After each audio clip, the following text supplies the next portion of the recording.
Hello all, welcome to our next class of our CAP series. So directly, Periyar Lake, యాక్చువల్గా UPSC ఒక kind of questions అడుగుతూ ఉండేది. కొన్ని options ఇచ్చి which is an artificial lake, which is a lagoon, ఇలాంటివి అడిగేది, which is a natural lake something. అప్పట్లో కొన్ని ఆప్షన్స్ ఇచ్చి అడిగారు. అందులో పెరియార్ లేక్ గురించి ఒక స్టేట్మెంట్ చూడండి. యాక్చువల్గా పెరియార్ లేక్ అనేది న్యాచురల్గా కాదు, ఇట్స్ అన్ ఆర్టిఫిషియల్ లేక్. ఎట్లా ఫామ్ అయింది? It's a reservoir. ఎలా ఇప్పుడు రిజర్వాయర్స్ ఎప్పుడొస్తాయి? మనం ఒక రివర్ మీద ఒక డ్యామ్ కట్టినప్పుడు ఒక రిజర్వాయర్ ఫామ్ అవుతుంది కదా, అట్లా ఫామ్ అయిన రిజర్వాయరే పెరియార్ లేక్. దేనికోసం యూజ్ చేస్తారు? Water storage, hydro electric power generate చేయడం కోసం పెరియార్ లేక్ ని ఫామ్ చేస్తారు. తర్వాత ఆర్కినిడ్స్, కొంతమంది ఆర్చినిడ్స్ అంటారు, డిపెండ్స్. యాక్చువల్లీ ఇవి ఒక కైండ్ ఆఫ్ ఇన్సెక్ట్ కింగ్డమ్ అన్నమాట. Joint legged vertebrates. Joint legged అంటే మీకు ఈ స్పైడర్కి ఎట్లుంటాయి? స్పైడర్, స్కార్పియన్, స్టిక్స్, మైట్స్, వాటిని ఆర్చినిడ్స్ అంటారు. They are invertebrate animals. Blood గురించి కొన్ని ఫ్యాక్ట్స్ చూడండి. మన బాడీలో ఆర్టరీస్ ఎక్కువ ఉంటాయా, వెయిన్స్ ఎక్కువ ఉంటాయా? బ్లడ్ ని క్యారీ చేసేవి వెయిన్స్ ఎక్కువగా ఉంటాయి. Because they are more in number, also they hold more blood. ఎందుకంటే వెయిన్స్ అనేవి ఒక స్టోరేజ్ వెజల్స్ లాగా పనిచేస్తాయి అన్నమాట. అందుకనేసి they out number and they also hold more blood, storage కి యూజ్ అవుతాయి కాబట్టి. తర్వాత బ్లడ్ అంటే కాంపోజిషన్ చూసామనుకోండి, red blood cells, white blood cells కలిపి మొత్తం 45% ఉంటుంది కాంపోజిషన్. ప్లాస్మా వచ్చేసి 55% ఉంటుంది. ఓకే. వైట్ బ్లడ్ సెల్స్ అనేది ఎక్కడ ప్రొడ్యూస్ అవుతాయి? లింఫ్ నోడ్స్ లో అండ్ బోన్ మ్యారోలో ప్రొడ్యూస్ అవుతాయి. నెక్స్ట్, మనం మన స్పేస్ లో సోలార్ సిస్టమ్ ని తీసుకుంటే 99.86% మాస్ మొత్తం ఓన్లీ సన్నే అంట. కమాన్, ఏదో లైక్ లాస్ట్ 0.13% దగ్గర దగ్గర 14%, అది మాత్రమే మిగతాది. అంటే మన అర్త్, మెర్క్యూరీ, వీనస్, ఈ ప్లానెట్స్, ఆస్ట్రాయిడ్స్, మీటిరాయిడ్స్, ఆ డస్ట్, ఇదంతా కలిపి మిగతా 0.some%, 99.8% మొత్తం సన్నే. అంటే ఇమాజిన్ చేయండి ఎంత మాస్ ఆక్యుపై చేశాడో సన్ సోలార్ సిస్టంలో. అండ్ సన్ యొక్క డయామీటర్ అర్త్ డయామీటర్ కంటే 109 టైమ్స్ ఎక్కువ. డయామీటర్ అంటే మనకు తెలుసు కదా, ఇట్లా ఒక సర్కిల్ గీస్తే ఇక్కడ నుంచి ఇక్కడ దాకా డయామీటర్ అంటాం కదా, సన్నది 109 టైమ్స్ ఎక్కువ అర్త్ కంటే. ఇంకో ఇవన్నీ యూపీఎస్సీలో వచ్చిన క్వశ్చన్స్, అక్కడ అడిగిన స్టేట్మెంట్స్, మళ్ళీ ఎప్పుడైనా అడుగుతారు వాళ్ళకి బుద్ధి పుట్టినప్పుడు. సో మనం గుర్తు పెట్టుకోవాలి. నెక్స్ట్, ఇండియాలో మన కల్టివేషన్ క్రైటీరియా చూసామనుకోండి, 22% of the gross cropped area ఏది ఉంది అని అంటే రైస్, 15% వీట్ ఉంది, 59% గ్రెయిన్ క్రాప్స్. ఠీకే. తర్వాత పల్సెస్ లో ఏది మోస్ట్ డామినెంట్ పల్స్ అంటే గ్రామ్. ఠీకే. అన్ని పల్సెస్ లో 40% షేర్ గ్రామ్ కే ఉంది. నెక్స్ట్, మనం మన క్రాప్ డైవర్సిటీలో రెయిన్ ఫెడ్ చూసామనుకో, రెయిన్ ఫెడ్ అంటే వర్షం మీద ఆధారపడే క్రాప్స్ ఉన్న ఏరియా, 90% పల్సెస్ రెయిన్ మీదే ఆధారపడి ఉన్నాయి. 80% ఆయిల్ సీడ్స్ రెయిన్ మీద, 65% కాటన్ రెయిన్ మీద, 53% రైస్ రెయిన్ మీద. అంటే మరి మిగతాది ఏంటిది? ఇరిగేషన్, ఏదో ఒక రకంగా వాటర్ సప్లై చేసుకుంటాము. రెయిన్ ఫెడ్ అంటే వర్షం మీదే ఆధారపడి ఉంటాయి. తర్వాత సూఫిజం గురించి కొన్ని స్టేట్మెంట్స్. షేక్ అహ్మద్ సర్హిందీ అనే ఆయన వెరీ ఫేమస్ నష్క్బందీ సూఫీ ఆర్డర్ అన్నమాట. ఆయన ఎవరి టైంలో బతికి ఉన్నాడు? ఈ అహ్మద్ సర్హిందీ అనే ఆయన అక్బర్, జహాంగీర్ టైంలో. ఇలాంటివి చాలా ఇంపార్టెంట్ హిస్టరీలో. ఎందుకు తెలుసా? UPSC favourite area to play ఏంటంటే, ఒక ఎంపరర్ టైం ఇచ్చి శివాజీ టైంలో ఎవరున్నారు, అక్బర్ టైంలో ఎవరున్నారు, ఏ సెయింట్ అయిన టైంలో ఉన్నారు, మస్తు సార్లు అడిగారు క్వశ్చన్స్. రీసెంట్ గా కూడా అడుగుతున్నారు. So it's important. తర్వాత షేక్ నజీరుద్దీన్ చిరాగై దెహ్లావి, ఆయన ఎవరి డిసైపుల్, ఎవరి శిష్యుడు అంటే నిజాముద్దీన్ ఔలియా. ఓకే. నెక్స్ట్, అక్బర్ టైంలో ఉన్న ఇంకొక కంటెంపరీ ఎవరు? షేక్ సలీం చిస్తి. గుర్తుపెట్టుకోవాలి, వెరీ ఇంపార్టెంట్. చూడండి, ఇక్కడ కూడా అక్బర్ టైంలో ఉన్నాడు అహ్మద్ సర్హిందీ, సలీం చిస్తి కూడా అక్బర్ టైంలో ఉన్నాడు. తర్వాత సూఫీస్ లో డిఫరెంట్ ఆర్డర్స్ ఉంటాయి, ఇట్లా నష్క్బందీ ఆర్డర్, ఈ ఖదిరీ ఆర్డర్, ఇలాంటివి ఉంటాయి. ఈ ఖదిరీ ఆర్డర్ అనేది ఇండియాలో ఫస్ట్ టైం ఎవరు ఇంట్రడ్యూస్ చేశారు అంటే షేక్ నియామతుల్లా మగ్దుమ్ ముహమ్మద్ జిలానీ. ఇంకా ఈ పేర్లు గుర్తుపెట్టుకోవాలి, హిస్టరీ అంటేనే నేమ్స్ కాబట్టి we have to remember. Next, మన కాన్స్టిట్యూషన్ ని డ్రాఫ్ట్ చేయడానికి ఒక కాన్స్టిట్యూంట్ అసెంబ్లీ ఫామ్ అయింది కదా, వాళ్ళు ఎలా ఎలెక్ట్ అవ్వబడ్డారు? ఇది ఆల్రెడీ మనం చాలాసార్లు డిస్కస్ చేసాం. మన ఎమ్మెల్యేస్ అంటే ప్రతి స్టేట్ కి, అప్పట్లో ప్రావిన్స్ అనేవాళ్ళు కదా, ప్రతి ప్రావిన్స్ కి ఒక అసెంబ్లీ ఉంటది కదా, అసెంబ్లీలో ఎన్నుకోబడ్డ ఎమ్మెల్యేస్ ఉంటారు కదా, వాళ్ళు కొంతమందిని ఎన్నుకొని ఈ కాన్స్టిట్యూంట్ అసెంబ్లీకి పంపించారు. So constituent assembly members are not directly elected by people, గుర్తుపెట్టుకోండి. తర్వాత చంద్రగుప్త మౌర్య యొక్క కోర్ట్ గురించి, ఆయన court scenes, court depictions, empire గురించి మనకు దేంట్లో చదువుకోవస్తది? ఈ ముద్ర రాక్షసాలో చదువుకోవస్తది. ఎవరు రాశారు? విశాఖ దత్త. నెక్స్ట్ మిరాజ్. మిరాజ్ అంటే ఒక ఆప్టికల్ ఇల్యూజన్ టైప్ అబ్బా. మనము దూరంగా ఒకటి చూసామనుకోండి, అది అదున్న ప్లేస్‌లో కాకుండా కొంచెం అటు ఇటు మూవ్ అవుతున్నట్టు, వేరే ఎక్కడో ఉన్నట్టు, పెద్దగున్నట్టు, ఇన్వర్ట్ అయినట్టు ఇట్లా కనిపిస్తా ఉంటాయి చూడండి. These are mirage. ఎందుకు జరుగుతాయంటే టూ మచ్ హీటింగ్ జరిగిందనుకోండి, బాగా ఎండ కొట్టిన రోజు ఫుల్ హీట్ అయిపోతది ల్యాండ్. అండ్ రిఫ్రాక్షన్ జరుగుతది. లైట్ రిఫ్రాక్షన్ జరగడం వల్ల మిరాజ్ కనిపిస్తది. అదేంది అట్లెట్లా అంటే, బాగా హీట్ అయినప్పుడు ల్యాండ్ పైన ఉన్న ఇమ్మీడియేట్ ఎయిర్ ఉంటది గదా! అది టూ మచ్ హాట్ ఎయిర్ అయిపోతది. అయితే హాట్ ఎయిర్‌లో లైట్ బెండ్ అవుతుందంట. సో, ఎంత వేడి ఎయిర్ ఉంటే లైట్ అంత బెండ్ అవుతది. లైట్ బెండ్ అయితే ఆబ్వియస్‌లీ పిక్చర్ అటు ఇటు షేక్ అయినట్టు, వేరే దగ్గర ఉన్నట్టు అట్లా కనిపిస్తది గదా! So, thought happens. నెక్స్ట్ ఒకప్పుడు యూపీఎస్సీ ఏరియా ఏంటంటే కొన్ని కంపెనీస్ ఇచ్చి అదెందుకు అక్కడే లొకేట్ చేశారు అనేసి అలా అడిగేవారు. హిండాల్కో అదొక అల్యూమినియం ఫ్యాక్టరీ. ఏఎల్ ఉంది కదా! అల్యూమినియం. ఎక్కడుంది? రేణుకూట్‌లో. ఇప్పటికి ఇది రెండోసారి. అది ఎందుకు ఏ ప్లేస్‌లో అయితే ఉందో అక్కడ రేణుకూట్‌లోనే ఎందుకు పెట్టారు అనంటే అక్కడ అబండెంట్ సప్లై ఆఫ్ పవర్ ఉంది కాబట్టి. ఇప్పుడు ఇలాంటి క్వెషన్స్ అడగట్లేదు. బట్ ఒకప్పుడు అడిగారు. తర్వాత మన రాజ్యాంగంలో డీపీఎస్పీని ఎందుకు తీసుకొచ్చారు అంటే సోషల్ అండ్ ఎకనామిక్ డెమోక్రసీ కోసం. Because already political and civic democracy కోసం మనకి ఫండమెంటల్ రైట్స్ ఉన్నాయి. సోషల్ అండ్ ఎకనామిక్ డెమోక్రసీ కోసం డీపీఎస్పీ. ఎందుకు వాటిని జస్టిసబుల్ చేయలేదు అనంటే, ఇప్పుడు బాగా డబ్బులొచ్చి ఇండియా ఫుల్ రిచ్ అయిపోతే ఇవి ఇవి చేయొచ్చు జస్టిసబుల్‌గా. అంటే మీకు ఇవి దక్కకపోతే కోర్ట్‌కెళ్ళొచ్చు. బట్ ప్రస్తుతానికి కొన్ని చట్టాలు తీసుకొచ్చి వాళ్ళు మెల్లిమెల్లిగా డీపీఎస్పీస్‌ని ఇంప్లిమెంట్ చేస్తున్నారు. రైట్ ఇప్పుడు మనకి వెల్ఫేర్ ప్రొవిజన్స్ ఉన్నాయి డీపీఎస్పీలో. సోషల్ ప్రొవిజన్స్, పిల్లలకి చదివింపియాలి, వెల్ఫేర్ ఉండాలి, ఇండస్ట్రీ ఉండాలి, జాబ్‌లు ఉండాలి అని. రేపటి నాడు నాకు జాబ్ లేకపోతే నేను డైరెక్ట్‌గా కోర్ట్‌కెళ్ళి సూ చేయలేను గదా గవర్నమెంట్‌ని. నాకు గవర్నమెంట్ జాబ్ కావాలి కానీ నాకు ఇస్తలేరు అని చెప్పేసి. సో, అందుకని డీపీఎస్పీ జస్టిసబుల్ కాదు. నెక్స్ట్ అబీద్ హుసేన్ కమిటీ ఏం రికమెండ్ చేశారు వీళ్ళు అనంటే, abolition of reservation of items in the small scale sector in the industry. So, this committee is also known as high powered committee on balance of payments. So, balance of payments గురించి అంటే balance of payments మనకు తెలుసు కదా! BOP. మన import, exports దాని గురించి మనం ఒక షీట్ ఏసుకుంటాం గదా! బ్యాలెన్స్ ఆఫ్ పేమెంట్స్‌ని ఎలా ఇంప్రూవ్ చేయాలి? దానికోసం కొన్ని రికమెండేషన్స్ ఇచ్చే committee Abid Hussain committee. Next వచ్చేసి ఎవరికి ఫస్ట్ ఇండియన్ యాక్ట్రెస్‌కి పద్మశ్రీ వచ్చింది అంటే నర్గిస్ దత్. స్లేవ్స్ కోసం సెపరేట్ డిపార్ట్మెంట్ కండక్ట్ చేసిన సుల్తాన్ ఎవరు అనంటే ఫిరోజ్ షా తుగ్లక్. నెక్స్ట్ అల్లావుద్దీన్ ఖిల్జీ ఏం ఇనిషియేట్ చేశాడు అనంటే మార్కెట్ రిఫార్మ్స్ చాలా తీసుకొచ్చాడు. At the same time military reforms ని కూడా తీసుకొచ్చాడు. మీకు గుర్తుందా? చెహరా అని చెప్పేసి ప్రతి ఒక్క వాడికి ఒక ర్యాంక్ ఇవ్వడం, దాగ్ అని చెప్పేసి బ్రాండింగ్ ఆఫ్ హార్సెస్ చేయడం చాలా చేశాడు ఇట్లాంటివి. బట్ ఒక military department called Diwan i Arz అది ఎవరు పెట్టారు అంటే ఖిల్జీ కాదు, అది బాల్బన్ క్రియేట్ చేశాడు.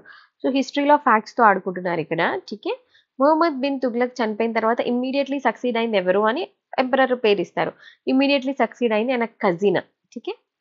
తర్వాత షాజహాన్ ఒక క్యాంపెయిన్ చేస్తాడు. Balk campaign. దాని మోటివ్ ఏంటి అని అడిగారనుకోండి. యాక్చువల్‌గా బాల్క్ అండ్ బాల్కిస్తాన్, బాల్క్షాన్ ఈ రీజియన్స్ ఎక్కడుంటాయి అంటే కాబూల్‌కి సరౌండింగ్ రీజియన్స్ అన్నమాట. దగ్గరలో ఉన్న బోర్డర్ రీజియన్స్. అక్కడ ఉన్న రూలర్స్‌తో ఫ్రెండ్‌షిప్ చేయడం కోసం ఈ బాల్క్ క్యాంపెయిన్ చేస్తాడు. ఠీకే. ఏదో ఇన్వేడ్ చేసేసి ఆ ప్లేసెస్‌ని సెక్యూర్ చేయడం అలా కాదు. ఫ్రెండ్లీ రూలర్ కోసం. ఠీకే. నెక్స్ట్ సోనాలిక అనేది ఇండియాలోని ఒక వీట్ వెరైటీ. అర్జున్ అనేది మ్యాంగో వెరైటీ. జయ అనేది రైస్ వెరైటీ. ఇట్లాంటివి అక్కడక్కడ మనకి న్యూస్‌లో వినిపిస్తా ఉంటాయి. మనం రైస్‌కి ఇంకా ఆస్, ఆమన్, బోరో అని కూడా చూస్తాం కదా! అలా అన్నమాట వెరైటీస్ పేర్లు. నెక్స్ట్ పూనా సార్వజనిక్ సభ దీని గురించి స్టేట్మెంట్ ఇచ్చారు. 1875లో ఫార్మ్ అయింది. దీని మెయిన్ ఒక పర్పస్ ఏంటంటే వాళ్ళు చేసింది హౌస్ ఆఫ్ కామన్స్ ఉంటది కదా! బ్రిటిష్ వాళ్ళది. అంటే ఏంటి? హౌస్ ఆఫ్ కామన్స్ అంటే Lok Sabha. Correct? So, British పార్లమెంట్‌లోని Lok Sabha దగ్గరికెళ్ళి ఒక పిటిషన్ సబ్మిట్ చేస్తారు వీళ్ళు. ఎంత గ్రేట్ చూడండి. అప్పట్లో బ్రిటిష్ వాళ్ళంటే ఇట్లా వణికిపోయేది. బట్ దెన్ వీళ్ళు బ్రిటిష్ పార్లమెంట్‌కే ఒక రిప్రజెంటేషన్ ఇచ్చారు లోక్‌సభకి. ఆహ్, దాంట్లో ఏంటంటే బ్రిటిష్ పార్లమెంట్‌లో ఇండియన్స్‌కి డైరెక్ట్ రిప్రజెంటేషన్ ఉండాలి అని చెప్పి పిటిషన్ ఇచ్చారు. మెంబర్స్ ఎవరు? ఎంఎం కుంటే, విష్ణు ఎం భిడే, బాల్ గంగాధర్ తిలక్, గోపాల్ హరి దేశ్ముఖ్ వీళ్ళంతా అన్నమాట. ఒకసారి వాళ్ళని అబ్జర్వ్ చేస్తే వాళ్ళు middle class people, but educated middle class అన్నమాట. నెక్స్ట్ 1935 యాక్ట్లో బ్రిటిష్ వాళ్ళు ఒక ప్రొవిజన్ తీసుకొచ్చారు. ఏంటది? ఒక ఫెడరల్ యూనియన్ ని ప్రపోజ్ చేశారు. కానీ అది ఎప్పుడు రియాలిటీకి రాలేదు, అది వేరే విషయం. ఫెడరల్ యూనియన్ లో వాళ్ళు స్టేట్స్ తో కలిపి ప్రిన్స్లీ స్టేట్స్ కూడా ఉండాలి అని చెప్పారు. కానీ ప్రిన్స్లీ స్టేట్స్ ఎప్పుడు ముందుకు రాలేదు. సో దానివల్ల అది రియాలిటీలోకి రాలే. కానీ ఎందుకు రాలేదు ప్రిన్సెస్ అని అంటే, యాక్చువల్గా వాళ్ళ మెయిన్ ఇంటెన్షన్ ఏంటంటే బ్రిటిష్ వాళ్ళది, ప్రిన్స్లీ స్టేట్స్ యొక్క ప్రిన్సెస్ తో వీళ్ళకి మంచి రిలేషన్స్ ఉన్నాయి, ప్రొవిన్సెస్ తో కొంచెం కిచ్ ఉంది. సో ఇక్కడ ప్రిన్సెస్ ని యూజ్ చేయాలి. ఎప్పుడైతే వాళ్ళతో గొడవ అవుతుందో ఇక్కడ ప్రిన్సెస్ యొక్క ఓట్ వీళ్ళకు ఉంటది, ప్రిన్సెస్ యొక్క అడ్వాంటేజ్ వీళ్ళకు ఉంటది, వీళ్ళని చూసి వాళ్ళని కౌంటర్ చేయాలి అని చెప్పేసి వాళ్ళ main intention. But princely states ఎప్పుడు ముందుకు రాలేదు, అందుకే ఆ ఫెడరల్ యూనియన్ అనేది నిజం అవ్వలేదు. అది రీజన్. నెక్స్ట్ ప్లేట్ ట్రోఫీ అనేది, ఇప్పుడు గ్రూప్ 1 లో అడిగారు కదా ఇట్లాంటి వర్డ్స్ ఇచ్చి ఏంటిది అని. వాట్ ఈస్ ప్లేట్రోపీ అంటే, మన బాడీలో ఒకటే జీన్ మల్టిపుల్ ఎఫెక్ట్స్ ని కంట్రోల్ చేస్తుంది అనుకోండి, that is a pleiotropy. Next sun's halo అంటే ఎప్పుడైనా చూడండి, సూర్యుడికి చుట్టూ ఒక రెయిన్బో లాగా ఒక హాలో ఫామ్ అవుతుంది. అది దేని వల్ల అంటే, ఎప్పుడైతే లైట్ రిఫ్రాక్ట్ అవుతుందో, especially ice crystals in the Cirrus clouds, మనకి ఆకాశంలో డిఫరెంట్ టైప్స్ ఆఫ్ క్లౌడ్స్ లో సిర్రస్ జాగ్రఫీలో చదివాం కదా, ఎప్పుడైతే ఆ సిర్రస్ క్లౌడ్స్ లోని ఐస్ క్రిస్టల్స్ లైట్ ని రీఫ్రాక్ట్ చేస్తూ ఉంటాయో సన్ చుట్టూ, అప్పుడు ఒక హాలో లాంటిది ఫామ్ అవుతుంది. నెక్స్ట్ ఆర్టికల్ 51 దీనికి అని అడుగుతారు. అప్పట్లో అడిగారు ఈ ఆర్టికల్ ఇచ్చి అది ఏం చెప్తుంది అని, ఇంపార్టెంట్ది. అదొక డిపిఎస్పి తెలిసిందే. ఏం మాట్లాడతారు? ఇంటర్నేషనల్ పీస్ అండ్ సెక్యూరిటీని ప్రమోట్ చేయాలి అని చెప్పి. నెక్స్ట్ మ్యాంగ్రూవ్స్ ఇచ్చారు, అది ఏ స్టేట్ లో లొకేట్ అయింది చెప్పమన్నారు. ఆచ్రా రత్నగిరి, రత్నగిరి అంటే చాలా మహారాష్ట్ర పెట్టాలి. నెక్స్ట్ వెంబానంద్ కేరళ, పిచ్చవరం తమిళనాడు, కుండాపూర్ కర్ణాటక. నెక్స్ట్ మనకున్న డిఫరెంట్ యాక్ట్స్ లో పాలిటీ ఫస్ట్ చాప్టర్ లో ఇండియన్ కౌన్సిల్స్ యాక్ట్ 1861, దాంట్లో మెయిన్ ప్రొవిజన్ ఒకటి ఏంటి? ఆర్డినెన్స్ తీసుకొచ్చారు, పోర్ట్ఫోలియో సిస్టమ్ తీసుకొచ్చారు. అంటే ఇప్పుడు ఎట్లా ప్రైమ్ మినిస్టర్ ఒక్కొక్కరికి పోర్ట్ఫోలియో ఇస్తాడు కదా, నిర్మలా సీతారామన్ కి ఫినాన్స్ అని, అమిత్ షాకి హోమ్ మినిస్టర్ అని, అట్లాగే అప్పట్లో వైస్ రాయ్ ఇచ్చేవాడు ఇలాంటి పోర్ట్ఫోలియోస్. సో దీన్ని బట్టి వైస్ రాయ్కి తన కింద ఉన్న ఎగ్జిక్యూటివ్ కౌన్సిల్ మీద పవర్ పెరిగింది, అథారిటీ పెరిగింది, బికాజ్ ఆయన డిసైడ్ చేస్తుండు కదా ఎవరికి ఏ పోర్ట్ఫోలియో అని. సో ఆబ్వియస్లీ ఆయన అంటే భయపడతారు అందరూ. నెక్స్ట్ లైట్ గురించి కొన్ని స్టేట్మెంట్స్ చూసుకుంటే, వేవ్స్ గురించి ఎస్పెషలీ, లాంగర్ వేవ్ లెంగ్త్ ఉన్న లైట్ తక్కువ స్కాటర్ అవుతుంది, షార్టర్ వేవ్ లెంగ్త్ ఉన్న లైట్ ఎక్కువ స్కాటర్ అవుతుంది. అందుకే బ్లూ కలర్ ఎక్కువ స్కాటర్ అవ్వడం వల్ల మనకి స్కై బ్లూగా కనిపిస్తుంది. అర్థమైందా? నెక్స్ట్ అందుకే మనకి ట్రాఫిక్ సిగ్నల్స్ రెడ్ ఎందుకు ఉంటాయి? అది స్కాటర్ అవ్వకూడదు కదా, ఎక్కువ దూరం నుంచి కనిపించాలి కదా, అదనమాట. Next speed of visible light వాటర్లో ఎక్కువ ఉంటుందా, వాక్యూమ్లో ఎక్కువ ఉంటుందా? వాటర్లో. వాక్యూమ్ కంటే 0.95 టైమ్స్ ఎక్కువ ఉంటుందంట. Okay, fine, cool. నెక్స్ట్ వచ్చి రేడియో వేవ్స్ ఎలా ఫామ్ అవుతాయి అంటే, ర్యాపిడ్లీ ఆసిలేటింగ్ అంటే అటు నుంచి ఇటు పెండులం వెళ్తుంది కదా, అట్లా ర్యాపిడ్లీ ఆసిలేటింగ్ ఎలక్ట్రిక్ కరెంట్స్ వల్ల రేడియో వేవ్స్ ఫామ్ అవుతాయి. లాంగర్ వేవ్ లెంగ్స్ ఉంటాయి, షార్టర్ ఫ్రీక్వెన్సీస్ ఉంటాయి. ఠీకే, okay. Next over speeding vehicles ని డిటెక్ట్ చేయడానికి పోలీసులు ఏం యూజ్ చేస్తారు అంటే, డాప్లర్ ఎఫెక్ట్ యూజ్ చేస్తారు. చిన్నప్పుడు ఫిజిక్స్ లో చదివాం కదా. డాప్లర్ ఎఫెక్ట్ అంటే ఏముండదు, మనం ఇక్కడ ఉన్నాం అనుకోండి, అక్కడ ఎక్కడి నుంచో ఒక జీప్ వస్తుంది, ఆ దూరం నుంచి వస్తూ ఉంటే కొంచెం కొంచెం కొంచెం కొంచెం సౌండ్ ఇట్లా మన చెవులకు ఎక్కువ ఎక్కువ ఎక్కువ అవుతుంది. మన దగ్గర నుంచి ఇట్లా పాస్ అవ్వగానే ఆ పిచ్ ఆఫ్ ది సౌండ్ ఉంటుంది చూసావా, అది ఎలా పెరుగుతుంది అండ్ సడన్ గా అక్కడ నుంచి మనకు దూరం వెళ్ళిపోతే ఆ పిచ్ అనేది తగ్గిపోతా ఉంటది. సో ఈ వేరియింగ్ ఆఫ్ పిచ్ వల్ల ఎంత స్పీడ్ లో వస్తుంది, ఏ నుంచి వస్తుంది అన్నట్టు ఇదేదో ఫైండ్ అవుట్ చేస్తారు. That is Doppler effect. So Doppler effect పోలీసులు యూజ్ చేస్తారు అదేంటి ఓవర్ స్పీడింగ్ వెహికల్స్ ని డిటెక్ట్ చేయడానికి. బికాస్ చాలా స్పీడ్గా వెళ్తే పిచ్ ఎక్కువ, ఎంత స్పీడ్గా మన దగ్గర నుంచి మూవ్ అవుతుందో అంత స్పీడ్గా ఆ పిచ్ అనేది మారుతుంది కదా, దాన్ని బట్టి. నెక్స్ట్ డీర్ అనేది మోనోగేమర్స్ అన్నమాట. మోనోగామర్స్ అంటే, మనం పాలిగామి అంటే ఏమంటాం, చాలా మందిని పెళ్లి చేసుకోవడం కదా, మల్టిపుల్ పీపుల్ని. కానీ డీర్ జింక అనేది లైఫ్ అంతా ఒకే ఒక స్పౌస్ని మెయింటైన్ చేస్తుంది, ఒకటేసారి మేట్ చేస్తుందంట. So it's completely monogamers. దాని తర్వాత వాల్రస్ యానిమల్, మీరు ఎప్పుడైనా ఇట్లా యూట్యూబ్లో యానిమల్ వీడియోస్ చూస్తే వాల్రస్ కనిపిస్తుంది కదా, ఎక్కువ సీ దగ్గర ఉంటుంది, కొంచెం ఐస్ క్యాప్స్ దగ్గర ఉంటుంది కదా. ఇది ఎక్కడ ఎక్కువగా కనిపిస్తుంది అంటే, నార్త్ పోల్ దగ్గర చాలా ఎక్కువగా కనిపించే యానిమల్ ఇది. తర్వాత ఇండియన్ పార్టీషన్ జరిగేటప్పుడు ఇండియన్ నేషనల్ కాంగ్రెస్ యొక్క ప్రెసిడెంట్ ఎవరు అని అడిగితే జేబీ కృపలాని. మనకు పార్టిషన్ ఎప్పుడు జరిగింది? 1947లో. అప్పుడు ప్రెసిడెంట్ ఎవరు? కృపలాని. తర్వాత కొన్ని ఆర్గనైజేషన్స్ వాటి headquarters. International Atomic Energy Agency, Vienna, Austria. తర్వాత International Telecom Union, Geneva, Switzerland. Council of European Union, Brussels, Belgium. OECD, Paris, France. OECD అంటే ఏం లేదు, it's group of some 34 nearly developed countries అన్నమాట. Western nations ఎక్కువగా ఉంటాయి. Headquarters వచ్చేసి Paris, France. తర్వాత ఈ Minerals and Metals Trading Corporation of India Limited, ఇది largest non oiling importer of the country. Usually మనం nearly more than 80% of the oil imports మనం foreign countries నుంచి చేస్తాం, మిడిల్ ఈస్ట్, రష్యా ఇక్కడ నుంచి. బట్ ఆయిల్ కాకుండా ఇంకా లార్జెస్ట్ ఇంపోర్టర్ ఏది అని అప్పుడు ఆ ఇయర్లో అడిగారు. Minerals and Metals Corporation Limited. ఇప్పుడు అడగట్లేదు ఇలాంటివి, బట్ వీ నెవర్ నో. యూపీఎస్సీకి ఎప్పుడైనా ఇలాంటివి అడగచ్చు. తర్వాత బుక్స్ అండ్ వాటి authors. Autobiography of an unknown Indian, Nirad C Chaudhuri. A wounded civilization, VS Naipaul.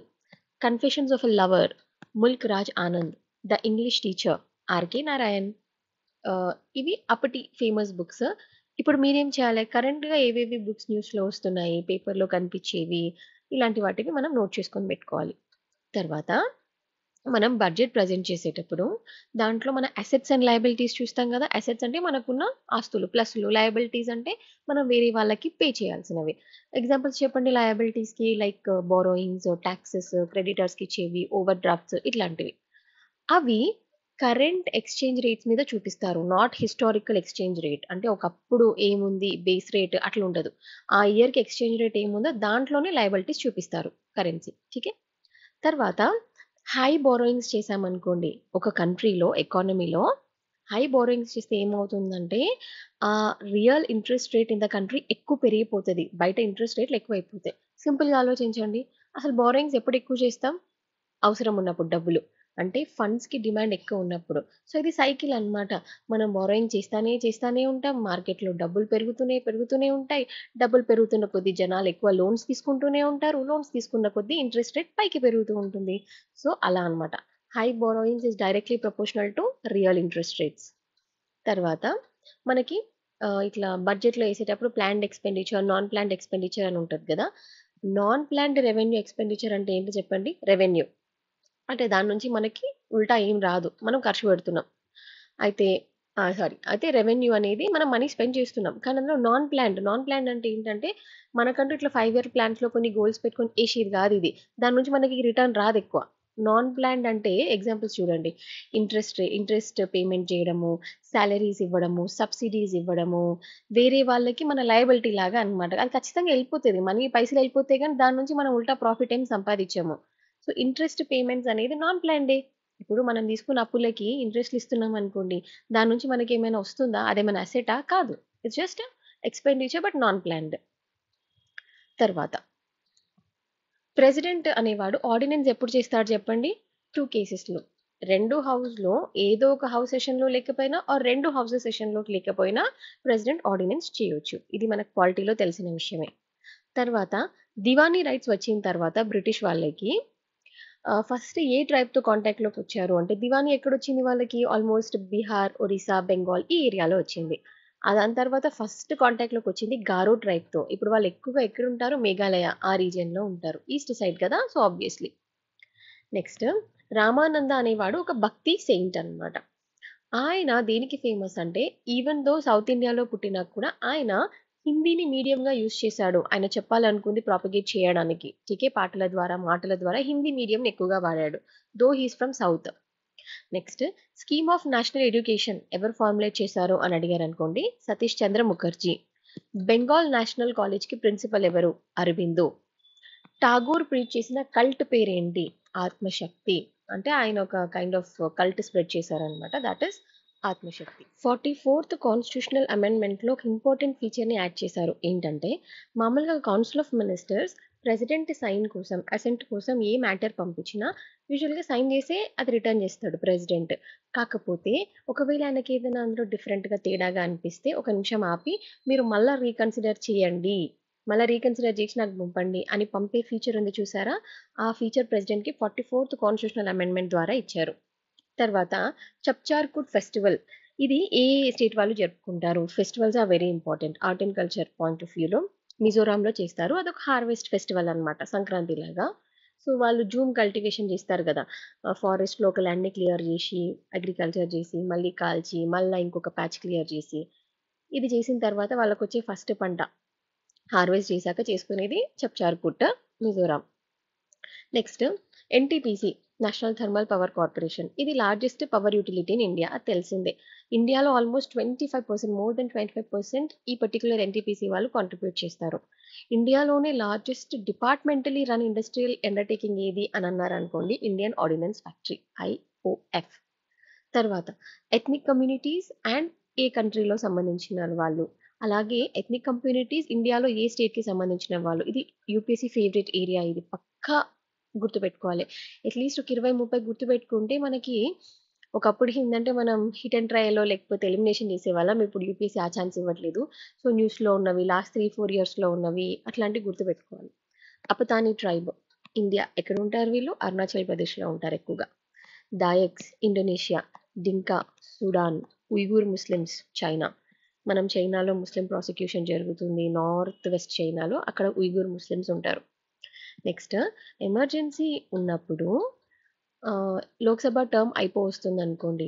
1 year వరకు టర్మ్‌ని ఎక్స్‌టెండ్ చేయొచ్చు. అప్పుడు ఇండియాలో ఎమర్జెన్సీ ఉంటే. అట్లా ఎవ్రీ ఇయర్ ఎమర్జెన్సీ అయ్యేంత వరకు ఎవ్రీ ఇయర్ ఎక్స్‌టెండ్ చేసుకుంటూ వెళ్ళిపోవచ్చనమాట.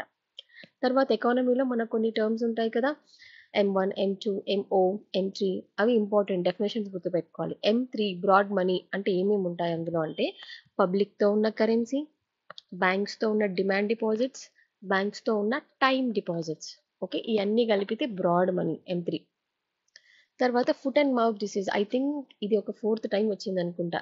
దేని వల్ల వస్తది foot and mouth disease? Virus వల్ల వస్తది. వాళ్ళు ఎట్లా అడుగుతారు? బ్యాక్టీరియానా? వైరసా? ఫంగై ఇలా అడుగుతారు. నెక్స్ట్ అడ్రియాటిక్ సీ గురించి కొన్ని స్టేట్మెంట్స్ ఇచ్చారు.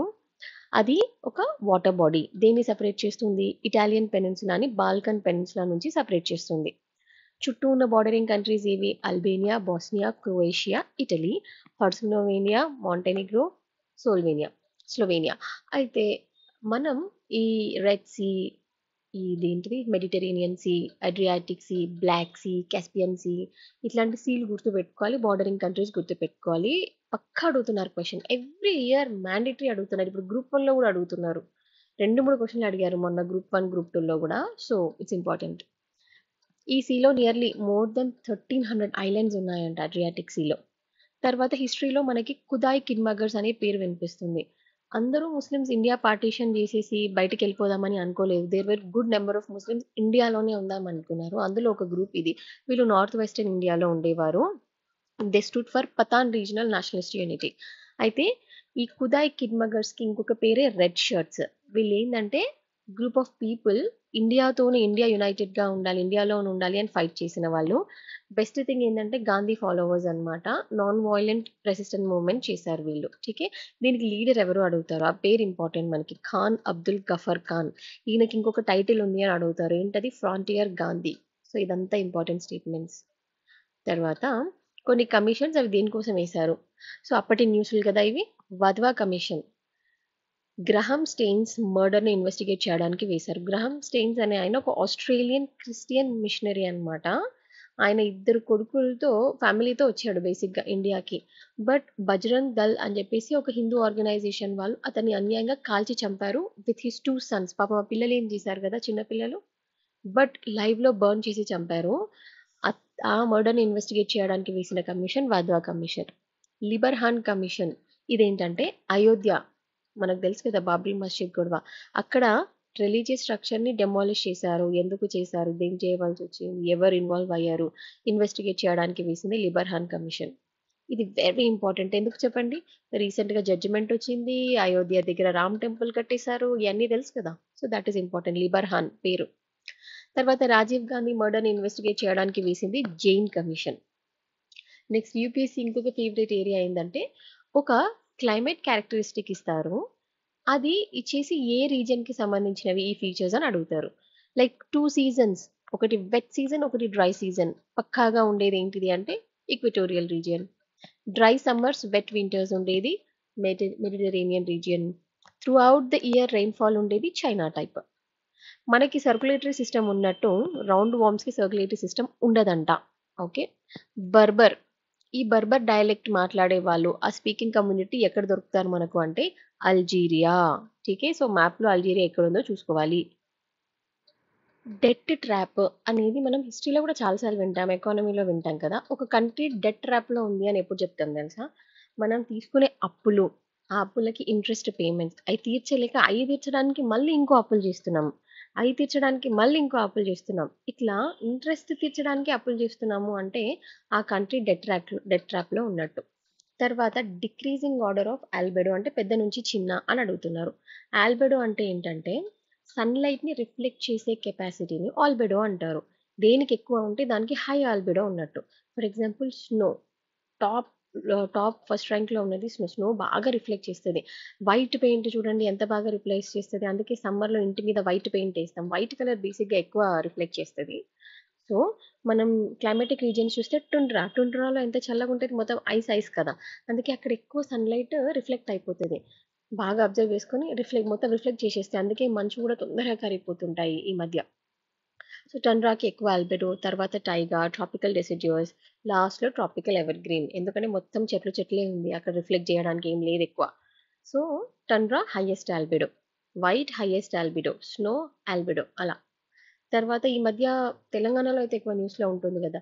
బీసీస్‌కి గవర్నమెంట్ ఎంప్లాయ్‌మెంట్‌లో రిజర్వేషన్స్ కొనసాగించాలి అనే మాట ఏ అమెండ్‌మెంట్‌లో మాట్లాడారు అని అడిగితే 93 కాన్స్టిట్యూషనల్ అమెండ్‌మెంట్. ఇప్పుడు న్యూస్‌లో ఉంది గాబట్టి ఇలాంటివి గుర్తుపెట్టుకోవాలి.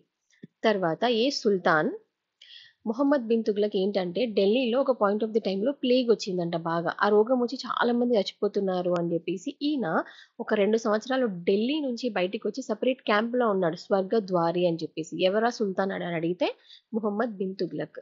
తర్వాత ఆర్టిఫిషియల్ శాటిలైట్స్‌ని మనం యూజువల్‌గా ఏ సైడ్ లాంచ్ చేస్తామో తెలుసా? నీకు గెస్ చేస్తే always launched in the eastward direction. East side ఎందుకు చెప్పండి? సింపుల్. అర్త్ రొటేషన్ ఎలా ఉంటది? వెస్ట్ టు ఈస్ట్ ఉంటదనమాట. సో, దాన్ని ఫాలో అవుతూ మనం ఈస్ట్‌లో వేస్తే ఆ శాటిలైట్‌కి ఎస్కేప్ వెలాసిటీ అనేది ఈజీగా వచ్చేస్తదనమాట. స్పెషల్‌గా you know special thrust or special పని చేయకుండా ఈజీ ఎస్కేప్ వెలాసిటీ వచ్చేయడానికి వెస్ట్ టు ఈస్ట్ కాబట్టి ఈస్ట్ డైరెక్షన్‌లో లాంచ్ చేస్తారు. తర్వాత సైక్లోన్. ఓషన్ మీద సైక్లోన్ ఫార్మ్ అవుతది. సైక్లోన్ మధ్యలో లో ప్రెషర్ రీజియన్ ఉంటది. ఎందుకు జెప్పండి? ఎందుకంటే బాగా ఎండ కొట్టి వేడి అయిన తర్వాత మనకి ఇట్లాంటి సైక్లోన్స్ వస్తుంటాయి. సో, సముద్రం మీద వేడి మాయిస్ట్ ఎయిర్ ఉంటది. వేడి ఎయిర్ ఎట్లుంటది? లూజ్‌గా ఎక్స్‌పాండ్ అయ్యి ఉంటది కాబట్టి పైకి లేస్తా ఉంటది. సో, ఆ వార్మ్ ఎయిర్ పైకి లేస్తా ఉంటే ఏమవుతది? High temperature, low pressure region. Correct? So, ఆ ఎయిర్ ఎందుకు మధ్యలో సెంటర్ ఆఫ్ ది సైక్లోన్‌లో పైకొస్తదంటే వార్మ్ ఎయిర్ కాబట్టి పైకి రైజ్ అవుతా ఉంటది. అంతే. ఠీకే. సో, ఈ వేడి ఎయిర్ పైకెళ్తా ఉంటది. దాన్ని ఫిల్ చేయడానికి కూల్ ఎయిర్ కిందికొస్తా ఉంటది. దాన్ని ఐ ఆఫ్ ది సైక్లోన్ అంటారనమాట. ఠీకే. సో, గుర్తుపెట్టుకోండి. లో pressure region I of the cyclone అనేది బికాస్ రైజింగ్ ఎయిర్ ఉంది కాబట్టి. నెక్స్ట్ అయాన్ బాల్ ఎంత బరువుంటది? Ion ball. బట్ దాన్ని మెర్క్యూరీలో వేసామనుకోండి అది మునగదు. నీళ్ళలో ఏస్తే మునుగుతది. మెర్క్యూరీలో మునగదు. ఎందుకు? సింపుల్. మెర్క్యూరీ అయాన్ కంటే ఎక్కువ డెన్సర్ మీడియం కాబట్టి అయాన్ మునగదు. అంతే. So, let's end this class. I'll continue in the next class.